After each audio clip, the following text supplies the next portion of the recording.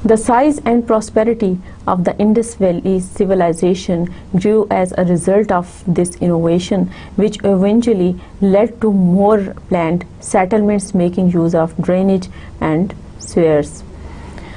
Sophisticated irrigation and water storage system were developed by the Indus Valley civilization, including artificial reservoirs at Graner dated to 3000 BC. and an early canal irrigation system from circa 2600 BC.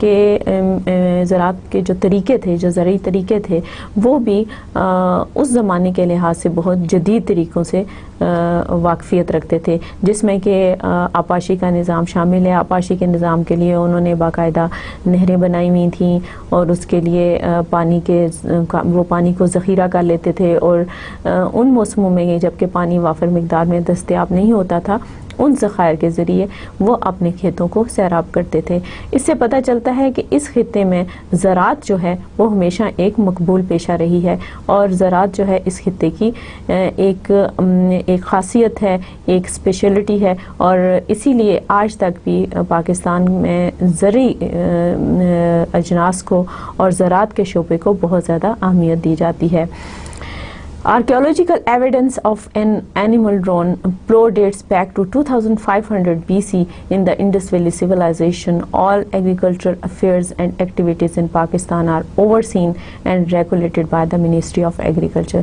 اسی طرح سے ہمیں جو آثار قدیمہ کے آثار ملتے ہیں موہنجو دڑو اور ہڑپہ میں جو کھدائی ہوئی ہے، اس کے نتیجے میں جو وہاں سے چیزیں دستیاب ہوئی ہیں، ان اشیاء سے بھی اس بات کا اندازہ ہوتا ہے کہ وہاں کے لوگ جو ہیں بیلوں کے ذریعے ہل چلانے کا جو پرانا ایک طریقہ کار تھا کھیتوں کو بنانے کا اور کھیتوں میں ہل چلانے کا، تو وہ جو طریقہ کار ہے وہ اس سے یہ لوگ واقف تھے، اور اس کے لیے بہت سارے، اگر آپ کسی عجائب گھر کا دورہ کریں تو آپ کو پتہ چلے گا، جیسے ٹیکسلا کا عجائب گھر ہے، تو اس میں اس دور کے بیل اور ہل کے ماڈلز جو ہیں وہ ہمیں ان کی یادگار کے طور پہ نظر آتے ہیں، اور اس سے پتہ چلتا ہے کہ یہ علاقہ جو انڈس ویلی سویلائزیشن کہلاتا ہے، صدیوں پہلے سے ہی زراعت کا، زرعی شعبے کا مسکن رہا ہے، اور یہاں کے لوگ جو ہیں زیادہ تر زراعت کے پیشے سے وابستہ رہے ہیں۔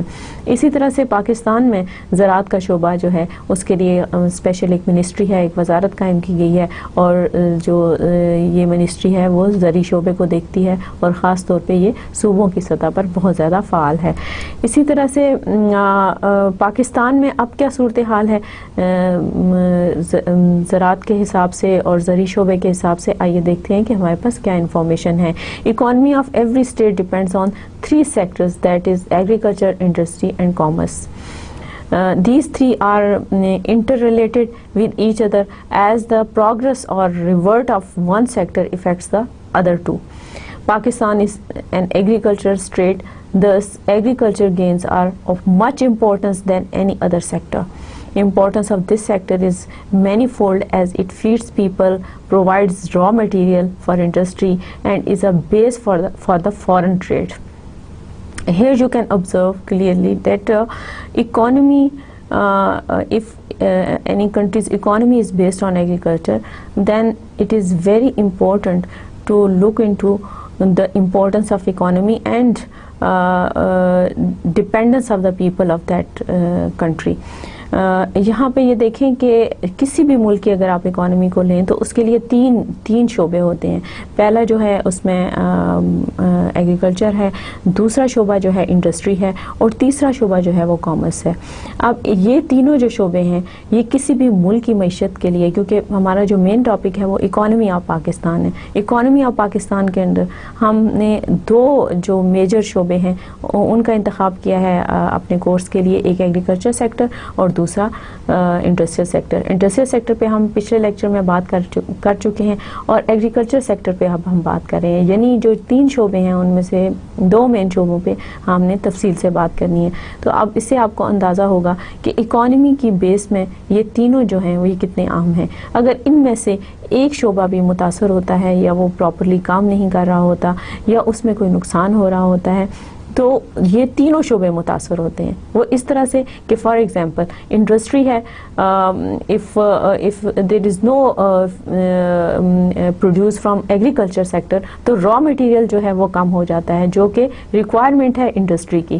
مثال کے طور پہ شوگر کین ہے، اگر شوگر انڈسٹری ہے، اگر گنے کی پیداوار ہی نہیں ہوئی، جس کا تعلق جو ہے وہ ایگریکلچر سے ہے، اگر گنے کی پیداوار نہیں ہو رہی، اگر شوگر کین جو ہے وہ اس کی پیداوار کسی وجہ سے بھی متاثر ہوئی ہے، بارش نہیں ہوئی یا بیماری فصل میں پڑ گئی یا کوئی حالات موافق نہیں تھے، کوئی بھی وجہ اگر بنی اور گنے کی فصل اگر تیار نہیں ہوئی، تو وہ جو انڈسٹری جو کہ شوگر انڈسٹری ہے، جس کے لیے را مٹیریل جو ہے وہ گنے کی شکل میں مہیا ہونا ہے، تو وہ انڈسٹری جو ہے وہ بیکار ہو جاتی ہے، کیونکہ اگر گنا پیدا نہیں ہوگا تو شوگر مل جو ہے وہ نہیں چل سکتی۔ اسی طرح سے اگر گندم جو ہے وہ پیدا نہیں ہو رہی تو جتنی فلور ملز ہیں وہ متاثر ہوں گی، کیونکہ اگر گندم کی سپلائی ہی نہیں ہے تو ان کا کام جو ہے وہ رک جاتا ہے۔ اسی طرح سے آپ باقی شعبوں میں بھی اس کو اپلائی کر سکتے ہیں، جیسے اگر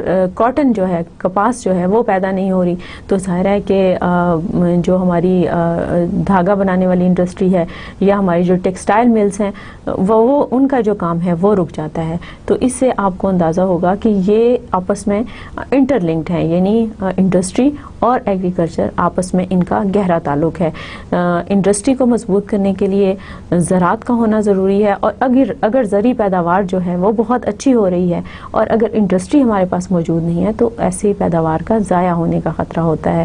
اگر وہ بک بھی نہیں رہی اور ویسے پڑی ہوئی ہے تو پھر اس کے ضائع ہونے کا خطرہ ہوتا ہے۔ اسی طرح سے کامرس جو ہے، ان کا جو کام ہے یہ کاروبار ہے، یعنی آپ کی فصل بہت اچھی ہو گئی، آپ کے جو فنش گڈ پروڈکٹ ہے وہ آپ کا مارکیٹ میں آ گیا، اب اگر مارکیٹنگ ٹھیک نہیں ہے یا آپ کو اپنے پروڈکٹ کو بیچنے کے لیے موافق حالات نہیں مل رہے، تو اس کا مطلب یہ ہے کہ یہاں پہ کامرس کا جو شعبہ ہے اس کا جو رول ہے وہ متاثر ہو رہا ہے، اور اس کی وجہ سے یہ تینوں شعبے جو ہیں وہ بیٹھ جاتے ہیں۔ ظاہر ہے اگر کسی پروڈکٹ کی مارکیٹنگ نہیں ہوگی تو جو پیچھے اتنی محنت ہوئی ہے، یعنی وہ کارخانے میں بنا ہے اور اس سے پیچھے جو ہے کھیت میں جو اتنا کام ہوا ہے اور کھیت سے پھر کارخانے تک آیا ہے، پھر کارخانے سے وہ مارکیٹ تک آیا ہے، تو وہ ساری محنت جو ہے وہ بیکار جاتی ہے۔ تو اس پوائنٹ کا یہ مطلب ہے کہ کیونکہ یہ تینوں شعبے انٹر لنکڈ ہیں اور کسی بھی ملک کی معیشت کے لیے ان تینوں شعبوں کے درمیان میں بہت اچھی کوارڈینیشن ہونی چاہیے، ان کا آپس میں بہت تعاون ہونا چاہیے، کیونکہ ان کو بار بار ایک دوسرے سے سابقہ پڑتا ہے۔ ایک جو شعبہ ہے وہ اکیلا نہیں کام کر سکتا، بلکہ ایگریکلچر، انڈسٹری اور کامرس کو مل کے کام کرنا پڑتا ہے، اور پھر جو انکم ہوتی ہے وہ ملک کی آمدنی یا ملک کی معیشت میں ترقی کا باعث بنتی ہے۔ اسی طرح سے پاکستان کا جو ایگریکلچر سیکٹر ہے اس میں جو گین ہوتی ہے وہ بہت امپورٹنٹ ہے۔ جیسے کہ میں نے آپ کو پہلے بتایا کہ جو کچھ بھی ہم ایگریکلچر سیکٹر سے حاصل کریں گے اس میں سے کچھ چیزیں تو ایسی ہیں جن کا کہ ہم ڈائریکٹ استعمال کر لیتے ہیں، جیسے آپ کہیں گے کہ اگر کارن ہے، مکئی ہے، تو مکئی جو ہے آپ کھیتوں میں جب مکئی پہ بھٹے لگنا شروع ہوتے ہیں تو اس کے ساتھ ہی جو شہروں میں رہنے والے لوگ ہیں وہ تو یہ سمجھتے ہیں کہ جی صرف اس کا یہ کام ہے کہ جی آپ نے بھٹا کھا لیا، چھلی کھا لی اور بس کام ختم۔ ایسا نہیں ہوتا، بلکہ کارن کو بھی باقاعدہ پروسیس کیا جاتا ہے۔ ان اسٹوڈنٹس کو، آج کے جو نوجوان ہیں ان کو یہ پتہ ہونا چاہیے کہ ہر ایک فصل کے پیچھے، یہ صرف ایک میں نے مثال دی ہے، ہر ایک جو فصل ہے جب وہ پیدا ہوتی ہے تو اس کے جو مختلف سٹیجز ہوتی ہیں اس میں اس کا استعمال بھی مختلف طرح سے ہوتا ہے۔ چنا لے لیں، کیونکہ چنے کی پیداوار میں، سفید چنے کی پیداوار میں پاکستان جو ہے وہ دنیا کے پہلے 10 ممالک میں اس کا شمار ہوتا ہے۔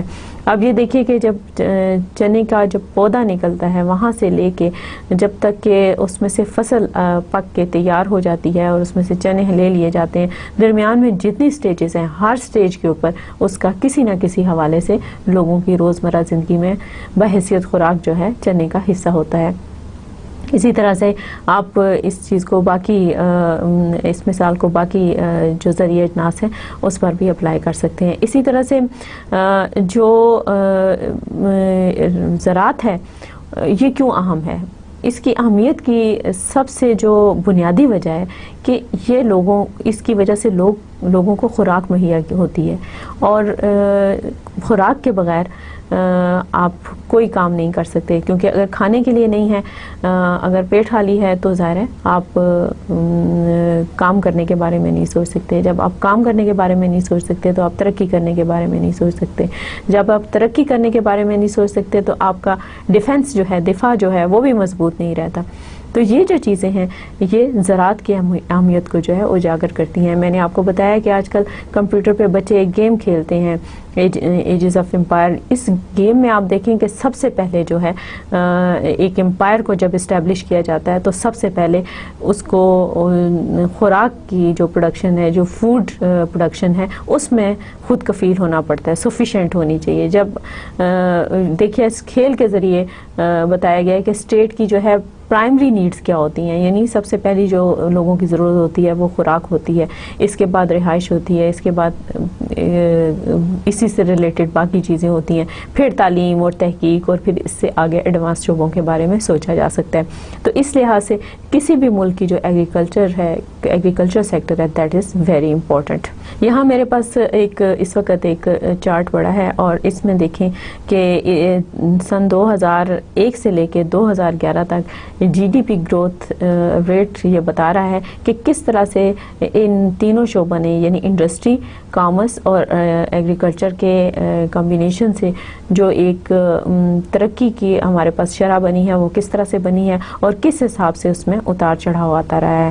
اگر 2001 میں یہ 2.0 تھا تو 2011 میں 2.4 ہے، اور بیچ میں یہ 2004 اور 2005 میں یہ شرح جو ہے یہ 9 تک بھی گئی ہے.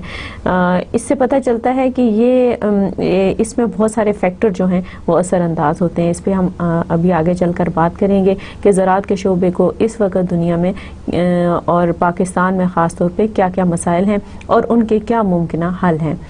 آئیے دیکھتے ہیں کہ آگے ہمارے پاس کیا انفارمیشن ہے. اسی طرح سے it contributes 26% of G D P and 52% of the total populace is getting its livelihood from it. 67.5% people are living in the rural areas of Pakistan and are directly involved in it. آپ یہ دیکھیے کہ ہمارا total G D P rate جو ہے وہ 26% ہے، اور اس میں 52% جو ہے وہ ہماری ٹوٹل جو آبادی ہے وہ اس سے اس میں ان کا ڈائریکٹ کام ہے، اور اس میں سے 67.5% جو لوگ ہیں وہ رورل ایریاز میں رہتے ہیں، یعنی دیہات میں رہتے ہیں، اور ان کا جو ذریعہ معاش ہے وہ زراعت سے وابستہ ہے، اور وہ مختلف زرعی شعبوں میں مختلف حیثیتوں سے کام کرتے ہیں، اور مختلف مراحل پر وہ کسی نہ کسی حیثیت سے، کسی نہ کسی زرعی شعبے سے وابستہ ہوتے ہیں.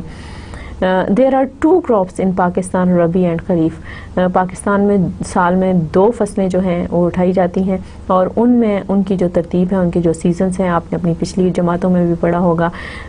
صرف I just want to maintain the sequence of the lecture, that's why I have included this information in this lecture.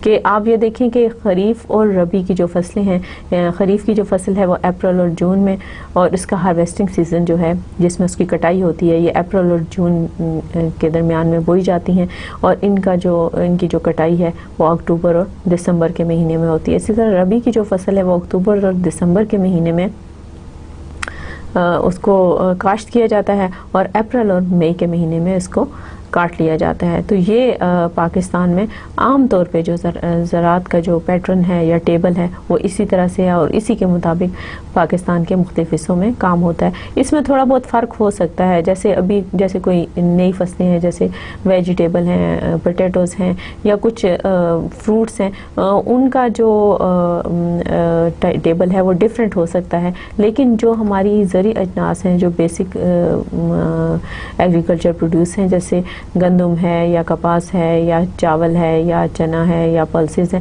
ان کو کاشت کرنے اور ان کی کٹائی کے لیے ہمارے پاس یہی موسم ہے، اور انہی موسموں میں عام طور پہ ان کو کاشت کیا جاتا ہے اور ان کی کٹائی کی جاتی ہے. یہاں پر میرے پاس اس وقت ایک میپ موجود ہے. You can watch this map and this map is شوئنگ different areas of Pakistan. in green color there are forests, in different colors small trees and open bushes or shrubs. اور اسی طرح سے جو یلو ایریا ہے یہاں پر عام طور پہ جھاڑیاں ہیں یا ڈیزرٹ کے علاقے ہیں. اسی طرح سے رائس پیدا کرنے کے جو علاقے ہیں ان کو دکھایا گیا ہے. وہاں آپ دیکھ سکتے ہیں کہ چاول کی پیداوار جو ہے وہ کن کن علاقوں میں ہوتی ہے. اسی طرح گندم کی پیداوار کے لیے جو علاقے ہیں ان کو الگ کلر سے دکھایا گیا ہے. آپ دیکھ سکتے ہیں کہ گندم کی پیداوار کے علاقے کون سے ہیں. اسی طرح جن علاقوں میں کاٹن یا روئی پیدا ہوتی ہے یا کپاس پیدا ہوتی ہے وہاں پہ سی لکھا ہوا ہے, اور وہ ایریاز جو ہیں those are famous for the production of cotton.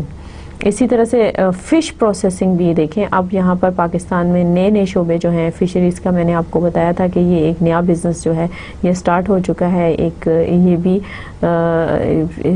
زراعت کم انڈسٹری کا شعبہ ہے, کیونکہ مچھلی پالنا اور پھر اس کے بعد ان کو پروسیس کر کے ان کو پیک کرنا اور مختلف جگہوں تک پہنچانا جو ہے یہ کمبینیشن ہے ایگریکلچر اور انڈسٹری کا. اسی طرح سے یہاں پہ ایف جہاں لکھا ہوا ہے وہ علاقے جو ہیں وہاں پر مچھلی کی پیداوار کی جاتی ہے. اسی طرح سے جو 2 فصلیں, جیسے کہ ابھی پہلے میں نے آپ کو بتایا کہ سال میں 2 فصلیں حاصل کی جاتی ہیں, تو وہ تمام ایریاز جس میں جو آخری کلر ہے آپ یہ جو چارٹ میں کی ہے اس میں دیکھ سکتے ہیں کہ جو ربی اور خریف کی جو فصلیں ہیں ان کے حساب سے ان علاقوں کی نشاندہی کی گئی ہے.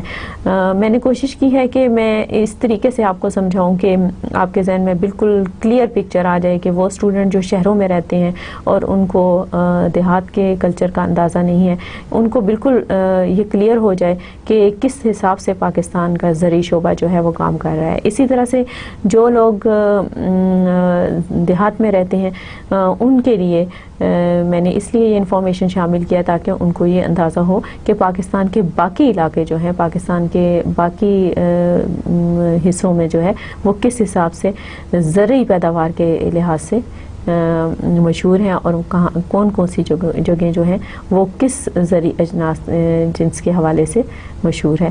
تو یہ ایک بہت ہی معلومات افزا چارٹ ہے, اور اس سے یقیناً آپ کی معلومات میں اضافہ ہوگا. Agriculture reforms in Pakistan. زراعت کے شعبہ کیونکہ بہت زیادہ اہمیت کا حامل ہے, اور اس کے بارے میں نے آپ کو بتایا کہ اس کی اہمیت کی بہت ساری وجوہات ہیں. کہ ایک تو یہ کہ یہ علاقہ جو ہے صدیوں سے زراعت سے وابستہ ہے, زرعی شعبے سے وابستہ ہے. دوسری بات یہ کہ زراعت کے بغیر جو ہے انڈسٹری اور کامرس جو ہیں, اگر آپ کا ایگریکلچر سیکٹر اسٹرانگ نہیں ہے تو انڈسٹری اور کامرس بھی جو ہیں وہ پروموٹ نہیں ہو سکتے. تیسری بات یہ کہ یہ جو خوراک ہوتی ہے کسی بھی ملک کے لوگوں کی بنیادی ضرورت ہوتی ہے, اس وجہ سے یہ بہت زیادہ اہمیت کا حامل ہے. اسی طرح پاکستان کے جو مختلف علاقے ہیں وہ کس طرح سے مشہور ہیں, کس زرعی جنس کے حوالے سے وہ مشہور ہیں, اور ساتھ ہی کہ گزشتہ چند سالوں میں جو ہے پاکستان کا GDP ریٹ کیا رہا ہے, اس پر ہم نے ابھی تک بحث کی ہے. اب میں آپ کو یہ بتانے جا رہی ہوں کہ اس کی اہمیت کا اندازہ کرتے ہوئے, زرعی شعبے کی اہمیت کا اندازہ کرتے ہوئے حکومت پاکستان نے زرعی شعبے کے لیے بہت ساری اصلاحات کی. آئیے دیکھتے ہیں کہ اس سلسلے میں ہمارے پاس کیا معلومات ہیں. First agriculture reforms in Pakistan were introduced by general Ayub Khan in January 24, 1959. According to these reforms, an individual was not allowed to own 500 irrigated and 1,000 of non-irrigated land in Pakistan. The remaining lands were given freely to the landless farmers. It was also narrated that no surcharge or extra money will be taken from any landless person in return for transfer of land. یہاں دیکھیں کہ general Ayub Khan کا جو دور ہے وہ تقریباً 1958 سے سٹارٹ ہو کر 1969 تک ہے. آپ اس کے بارے میں پڑھ چکے ہیں. اس دوران میں جہاں کچھ اچھے کام ہوئے ان میں ایک کام یہ تھا کہ زرعی اصلاحات کا نفاذ کیا گیا. 1959 میں جن زرعی اصلاحات کو متعارف کرایا گیا اس کے مطابق کوئی بھی شخص جو ہے 500 ایکڑ اریگیٹڈ اور 100 آف نان اریگیٹڈ لینڈ جو ہیں وہ نہیں رکھ سکتا تھا. یعنی ایک حد مقرر کر دی گئی کہ جہاں پر آپاشی کے ذریعے جہاں پہ آپاشی کی سہولیات دستیاب ہیں وہاں پر زمین کی کیا لمٹ ہے کہ ایک شخص کے قبضے میں کتنی زمین ہونی چاہیے, اور جہاں پہ بارانی زمینیں ہیں یعنی جن کا انحصار بارش کے اوپر ہے وہاں پر بھی زمین کی جو ہے حد مقرر کر دی گئی کہ ایک شخص کے پاس زیادہ سے زیادہ کتنی زمین ہونی چاہیے، اور اریگیٹڈ کے لیے 500 اور نان اریگیٹڈ کے لیے 1000 جو ہے یہ لمٹ مقرر کی گئی۔ اسی طرح سے جو باقی زمینیں بچ گئیں ان کو ان لوگوں میں تقسیم کر دیا گیا جو کہ کسان تھے، جو کہ زراعت کے شعبے سے وابستہ تھے، جو کہ ان زمینوں پہ کام کرتے تھے لیکن وہ زمینوں کے مالک نہیں تھے، تو ان کو مالکانہ حقوق دے دیے گئے اور ان سے اس سلسلے میں کوئی رقم نہیں لی گئی، اور ان کو یہ جو زمینیں تھیں، ایکسٹرا زمینیں تھیں، وہ ان کے حوالے کر دی گئیں تاکہ وہ ان پر دل جمی سے کام کر سکیں۔ اسی طرح سے the total geographical area of Pakistan is 79.6 million hectares. About 27% of the area is currently under cultivation. Of this area, 80% is irrigated. In this regard, Pakistan has one of the highest proportion of irrigated crop areas in the world.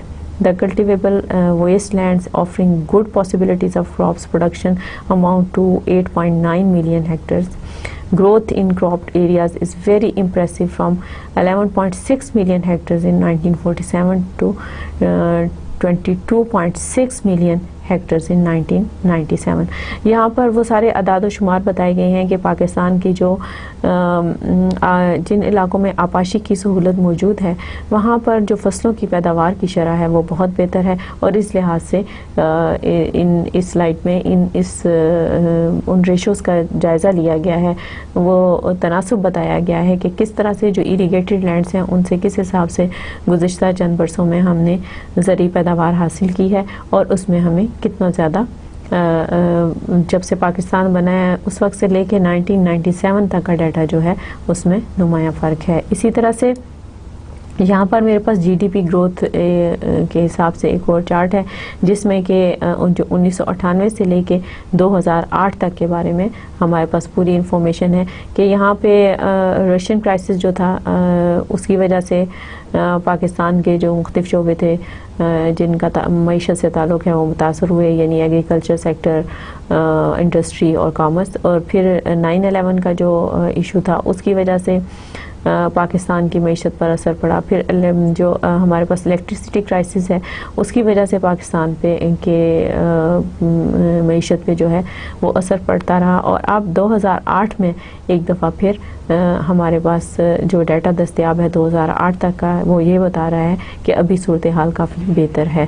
اسی طرح سے land use farming system and institutions, most of Pakistan is classified as arid to semi-arid because rainfall is not sufficient to grow agricultural crops, forest and fruit plants, and about 68% of the geographical area has annual rainfall of 250 mm, whereas about 24% has annual rainfall of 251 to 500 ملی metre. اب یہاں پر آپ یہ دیکھیے کہ پاکستان میں پہلے تو اس چیز کا جائزہ لیا گیا کہ جہاں پہ ہمارے پاس آپاشی کی سہولتیں موجود ہیں وہاں پہ پروڈیوس کی کیا شرح ہے یا پیداواری شرح جو ہے وہ کیا ہے، زرعی شعبے میں مختلف جو اجناس پیدا ہو رہی ہیں ان کی پیداواری شرح جو ہے اچھا آپاشی کا نظام ہونے کی وجہ سے کتنی بہتر ہے اور ملک کی جی ڈی پی ریٹ میں اضافے کا باعث ہے۔ اسی طرح سے یہاں یہ بتایا جا رہا ہے کہ کیونکہ بارش کا جو ہے انحصار جو ہے وہ موسمی تبدیلیوں پر ہوتا ہے، بارش جو ہے اگر بعض سالوں میں بارشیں بہت زیادہ ہوتی ہیں لیکن گزشتہ عشرے میں جیسے 2001 سے لے کے 2004 تک ہمارے پاس بارشوں کا جو ریکارڈ ہے، رین فال جو ہے وہ بہت کم رہی اور ایک ڈراٹ کی سی، ایک خشک سالی کی سی کیفیت رہی۔ تو یہ جو انفارمیشن ہے پاکستان کے زرعی شعبے کے لحاظ سے یہ بہت مفید ہے، اور اس سے اندازہ ہوتا ہے کہ بارش کے اوپر ہمارے بہت سارے علاقوں کا انحصار ہے۔ اس سے پہلے بھی ہم رین فال کو ہم پڑھ چکے ہیں جب ہم نے land and people of Pakistan کا لیکچر جو ہے وہ اس میں بات کی تھی کہ رین فال جو ہے اس کا کیا تعلق ہے۔ جب ہم کسی ملک کے جیوگرافیکل فیچرز کو ڈسکس کرتے ہیں تو اس میں رین فال جو ہے وہ کتنی زیادہ اہمیت رکھتی ہے یا بارشوں کی جو ہے وہ کتنی زیادہ اہمیت ہوتی ہے۔ اب جب اس انفارمیشن کو if you bridge this information with the new one to relate with the agriculture sector, then you can conclude easily that how much important it is for us to, because we are living in an agriculture country, and rainfall and a stable ratio of rainfall is the requirement for the agriculture produce here. So it is very important to look into this data. Only 8% of the geographical area has annual rainfall exceeding 500 millimeter. Thus, supplemental water is required for profitable agriculture production, either from irrigation or through water harvesting.